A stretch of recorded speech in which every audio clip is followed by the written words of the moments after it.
Penghitungan suara pemilu presiden 2024 masih berjalan di KPU dan hingga pukul 16.30 waktu Indonesia Barat tadi, suara yang sudah masuk dalam sistem rekapitulasi di KPU sudah lebih dari 50% dan Jawa Tengah menjadi daerah yang suaranya sudah masuk lebih dari 70%. Hasil sementara hitung suara pemilu presiden dan wakil presiden 2024 dari KPU pada pukul 16.30 sudah 60,03% suara yang masuk. Pasangan Anies Muhaimin memperoleh 24,93% suara, Prabowo Gibran 57,08% dan pasangan Ganjar Mahfud 17,99%. Pencoblosan sudah berlangsung 14 Februari, setelahnya penghitungan suara di TPS yang dilakukan sejak tanggal 14 hingga 15 Februari. Kemudian mulai 15 Februari hingga 20 Maret, KPU merekapitulasi hasil penghitungan suara secara berjenjang.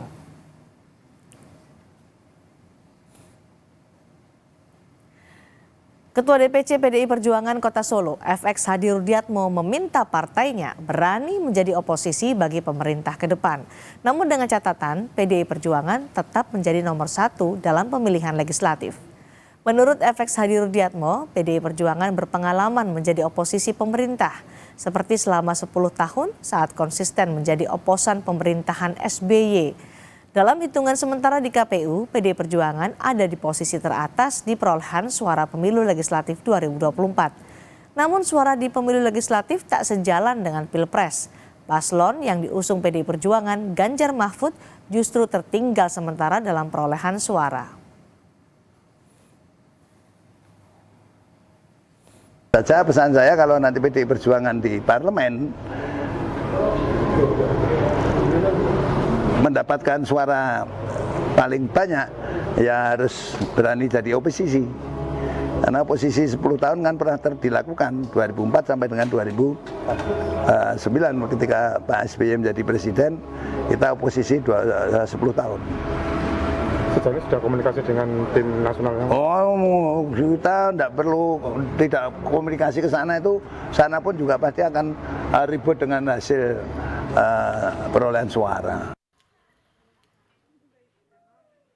Ada dua pilihan yang bisa dilakukan parpol pengusung masing-masing capres-cawapres usai Pilpres 2024 digelar, yaitu oposisi atau justru berkoalisi dengan kubu yang berpotensi berkuasa. Sekjen PDI Perjuangan Hasto Kristianto menyebut terlalu dini bicara koalisi atau oposisi karena belum ada hasil penghitungan resmi dari KPU. Namun, Hasto mengklaim siap kembali menjadi oposisi seperti saat 2 periode pemerintahan Presiden Susilo Bambang Yudhoyono. Ya, dari periode kedua Pak Jokowi ketika kekuasaan terlalu terpusat, itu kan muncul suatu kemampuan untuk melakukan manipulasi. Sehingga kekuasaan dan kritik dalam konteks policy, dalam konteks implementasinya memang memerlukan suatu check and balances. Ketika PDI Perjuangan berada di luar pemerintahan tahun 2004-2009, kami banyak diapresiasi karena kontribusi terhadap peningkatan kualitas demokrasi itu sendiri. Bahkan satu dikatakan berada di luar pemerintahan itu merupakan suatu tugas yang patriotik. Bagi apa? Pembelaan terhadap kepentingan rakyat itu sendiri. Sementara pengamat politik Rocky Gerung bilang jika PDIP berniat oposisi kembali, harus mengambil oposisi yang lebih radikal dan melepas dari bayang-bayang Jokowi. Kalau memang ada niat untuk beroposisi, lakukan sesuatu yang radikal dari awal itu. PDIP beroposisi pada Jokowi bukan karena programnya berbeda, kalau programnya sama. Jadi apa yang mesti dilakukan oleh PDIP sebagai benchmark untuk oposisi? Ya maksulkan Jokowi. Kan itu dasarnya kan. Ya kalau enggak artinya tukar tambah idenya kan. Terkait pilihan oposisi atau koalisi, peneliti dari ISEAS, Yusof Ishak Institute, Yanuar Nugroho bilang sebaiknya parpol pengusung Anies Muhaimin dan Ganjar Mahfud menjadi oposisi. Hal ini dilakukan agar ada check and balance. Berkaca periode kedua pemerintahan Jokowi, lembaga legislatif hanya menjadi lembaga pengecap eksekutif. Agar partai seperti PDIP, seperti PKS, seperti Nasdem, seperti P3 dan bahkan PKB tidak perlu masuk ke pemerintah, tapi menjadi penyeimbang dalam pengertian check and balance. Karena kan kerangka regulasi, kebijakan itu dibuat oleh pemerintah dengan persetujuan DPR. Selalu ada mekanisme, bahkan tapi untuk nggak akan sulit nanti gerak pemerintah. Maksud saya ini bukan mempersulit tidak Mbak ya, tetapi holding the government accountable, memastikan pemerintah itu akuntabel dalam pembuatan kebijakannya. Menurut saya itu. Sebelumnya Capres nomor urut 2 Prabowo Subianto mengatakan akan merangkul semua unsur dan kekuatan jika dirinya bersama Gibran Rakabuming Raka memimpin Indonesia. Prabowo, Gibran, dan seluruh Koalisi Indonesia Maju, kami akan merangkul semua unsur dan semua kekuatan.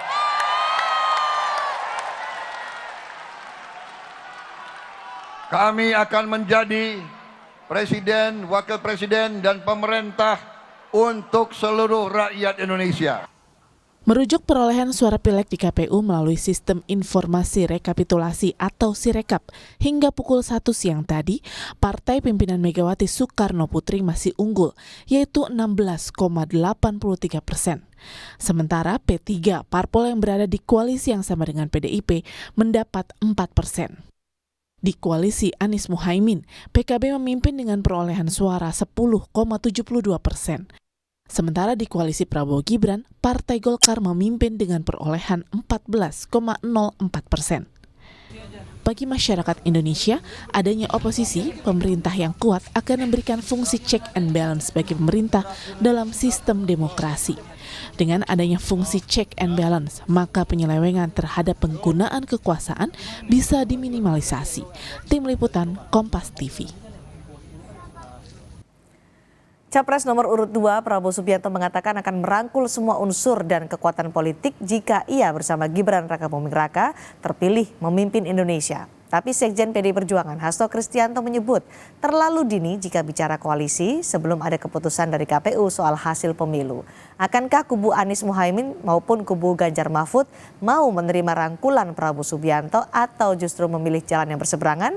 Kita akan bahas lengkapnya bersama narasumber yang sudah bergabung di Sapa Indonesia malam hari ini. Ada Ketua DPP PKB Daniel Johan, politisi PDI Perjuangan Andreas Hugo Parera, serta pakar komunikasi politik Gun Gun Herianto. Selamat sore semuanya. Selamat sore Cindy. Selamat sore Mas Terima kasih sudah bergabung bersama kami. Pak Andreas, PDIP akan mengambil langkah apa nanti setelah hasil penghitungan suara di KPU selesai? Akan mengambil langkah sebagai oposisi atau menerima ajakan Prabowo Subianto untuk bersama-sama di pemerintahan? Ya, pemerintahan yang baru itu akan mulai berjalan pada bulan Oktober. Cuma kita kan tahu juga bahwa proses pemilu ini penghitungannya itu belum berakhir. Kemudian juga ada banyak catatan peristiwa di dalam proses menuju pada pemilu 2024 ini yang menjadi perhatian masyarakat, perhatian publik gitu. Saya kira ini perlu juga diperhatikan oleh kita semua gitu, bahwa kita tahu bagaimana peristiwa-peristiwa yang terjadi sebelumnya.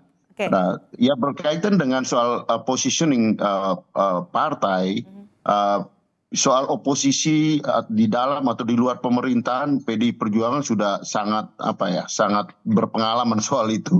2004, 2009, 2014 PDI Perjuangan bahkan sendirian berada di luar pemerintahan ketika itu. Dan itu menjadi fungsi check and balances yang bagus gitu untuk pemerintahan. Akan memilih kemana? Proses pengambilan keputusan itu ya seingat saya dulu di dalam perjalanan partai itu diputuskan di dalam kongres gitu. Di dalam kongres partai akan memutuskan, kemudian juga ya itu menjadi pegangan di dalam pelaksanaan kegiatan politik partai.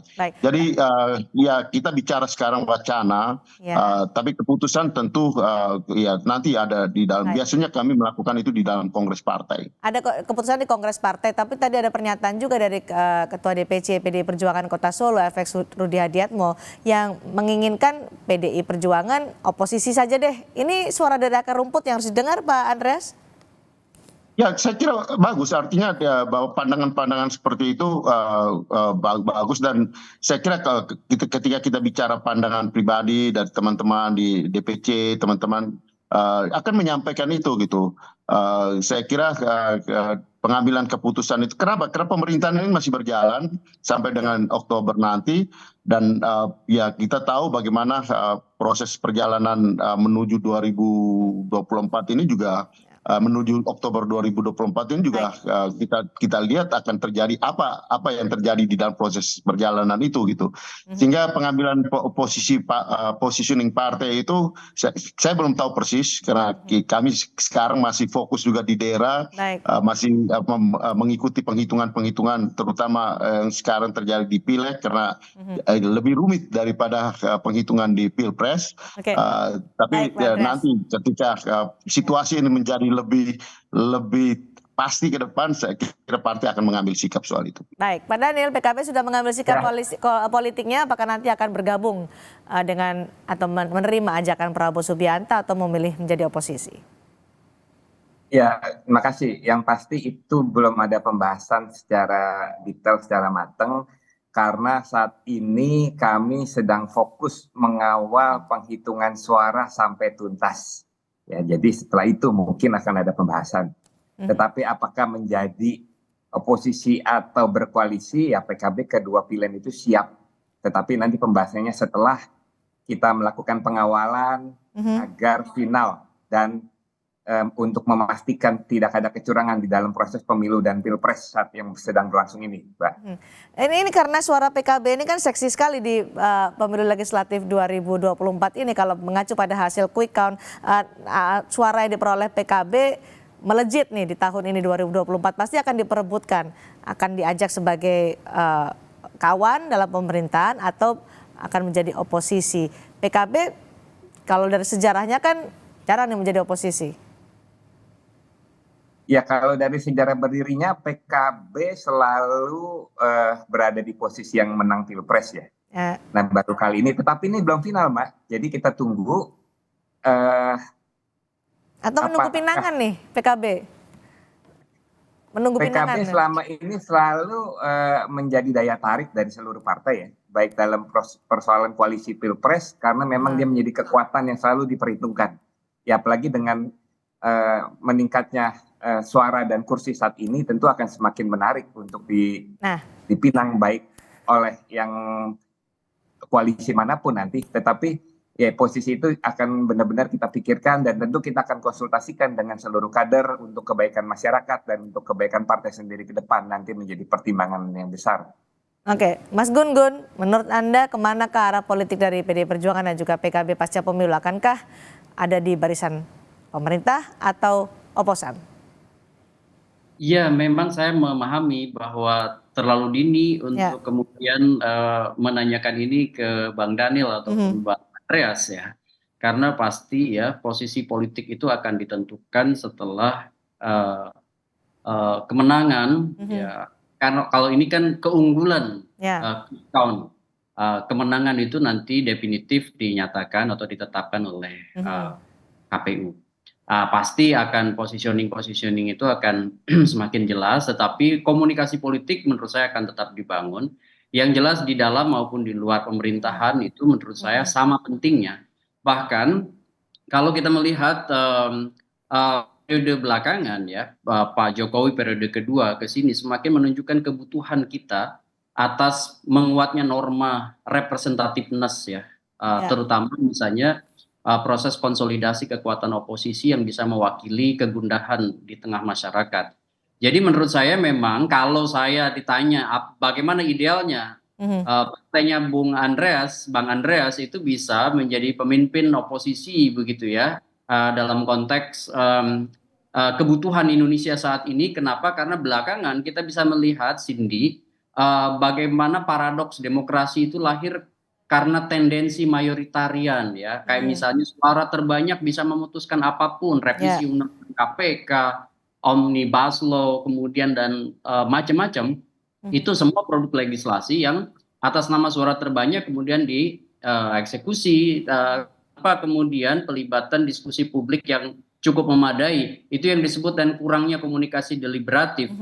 Kalau menurut saya kebutuhan komunikasi deliberatif dan penguatan norma dasar representativeness dalam konteks keberfungsian di DPR, itu menurut saya salah satunya memang dibutuhkan kekuatan oposisi yang kuat. Sebut aja kalau nggak mau menyebut oposisi, kekuatan penyeimbang yang kemudian solid dan terkonsolidasi, dan itu butuh menurut saya relasi kuasa yang tidak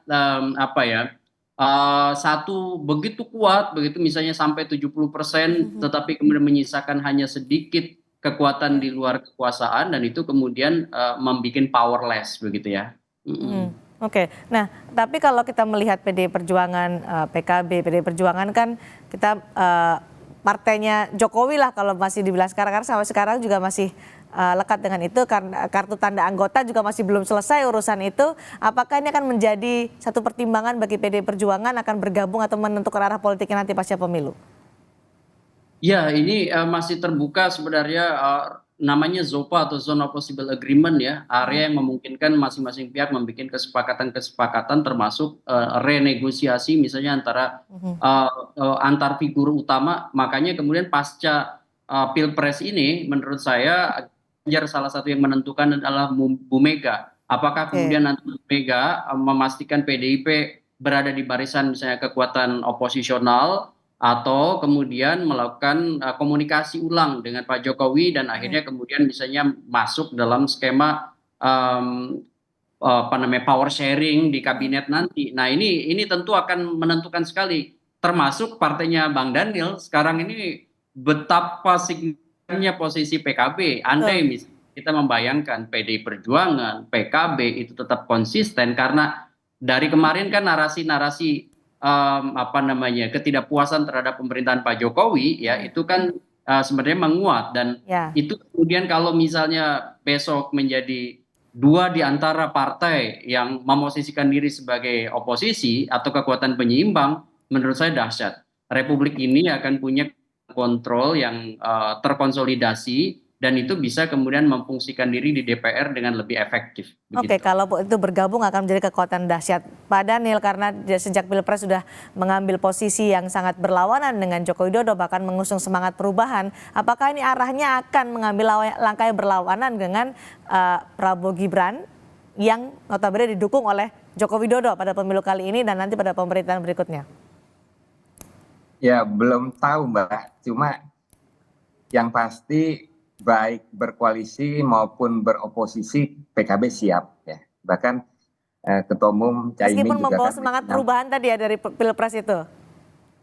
Ya, ini yang justru menghambat tapi nanti langkah semangat perubahan akan tetap menjadi warna ya PKB ke depan 5 tahun ke depan. Tetapi apakah semangat perubahan itu memang sebagai oposisi atau mewarnai kebijakan-kebijakan yang pemerintahan berikut ya, dengan semangat perubahan tersebut kita belum tahu. Tetapi yang pasti kita tidak menutup ruang untuk keduanya. Caimin juga pernah menyampaikan ya, jadi oposisi juga mungkin menarik dan seru juga sepertinya. Tetapi finalnya seperti apa kita lihat dulu, pengawalan final dari proses Pilpres dan pemilu saat ini.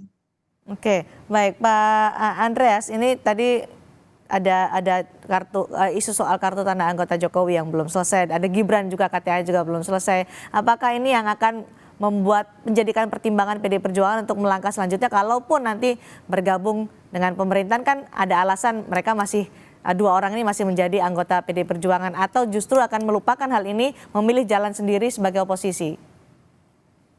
Cindy, itu terlalu teknis itu apa yang dipersoalkan itu, Cindy. Nah, ada hal yang soal baik oposisi, baik di dalam atau di luar pemerintahan. Kalau diputuskan sekarang itu sama dengan melegitimasi proses pemilu yang sedang berjalan ini gitu. Nah, oleh karena itu penting juga kita menghargai banyak orang di luar yang masih memperhatikan dan melihat banyak hal-hal yang terjadi yang sebenarnya ya ini adalah hal-hal yang mencederai proses demokrasi yang berjalan. Nah, ini harus dihargai juga gitu proses ini. Sehingga pembicaraan tentang oposisi maupun berada di dalam maupun di luar saya kira itu kita tidak menghargai orang-orang yang masih melihat sebagai partai politik tidak sulit gitu buat PDI Perjuangan mengambil posisi karena kita sudah sangat berpengalaman soal itu. Tapi kita juga harus memperhatikan bagaimana masyarakat sedang memperhatikan proses pemilu yang sedang berjalan dengan berbagai catatan yang terjadi. Dan itu saya kira penting juga untuk menjadi perhatian kita gitu. Dan media saya kira penting juga memperhatikan itu. Jadi tidak sekedar memberikan legitimasi proses yang sedang berjalan ini seolah-olah bahwa ini sudah selesai gitu. Dengan quick count itu sudah selesai gitu. Saya kira ini penting sih untuk menjadi catatan kita. Termasuk juga untuk membangun proses demokrasi yang sehat. Karena hal-hal yang tidak sehat ini sedang terjadi gitu. Dan itu berjalan. Jangan sampai kita menyehatkan proses yang sebenarnya tidak sehat gitu. Oke, terkait dengan tadi yang disebutkan sudah soal investigasi dugaan kecurangan pemilu yang dilakukan oleh TPN Ganjar Mahfud, apakah sudah punya bukti-bukti konkret yang akhirnya bisa untuk mengkoreksi?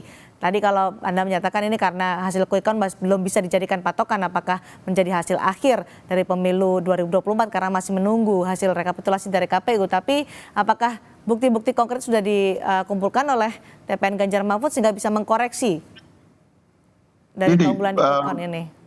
Yang terjadi ini kan proses penghitungan, proses pemilu ini. Tetapi bagaimana peristiwa-peristiwa menuju pemilu itu kan juga menjadi banyak perhatian masyarakat itu.